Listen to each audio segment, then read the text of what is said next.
బాధలు రాగానే జీవితం అంతా అయిపోయింది అనుకోకండి. నిన్ను నువ్వు నమ్మి ముందుకు సాగు.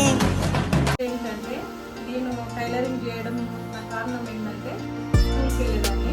వెళ్ళిపోతే నేను యూనిఫామ్లో సిక్స్త్ క్లాస్ వరకు చదువుకున్నా నేను. అప్పటి వరకు నాకు చదువు చక్కగా రాలేదు. నాకు కూడా ఎన్నో కష్టాలు బాగా మిషన్ని నాన్న కొనిచ్చిండు, నేర్పించడానికి డబ్బులు ఇచ్చిండు. నువ్వు కన్న కలలే నిజమవుతాయి చూడు, అందుకే ఉన్నాడు ఈ నాన్నే తోడు. నేను మిషన్ నేర్చుకునే టైంలోనే నాన్న చనిపోయిండు. కను చివరన జారే తడి చినుకును సైతం.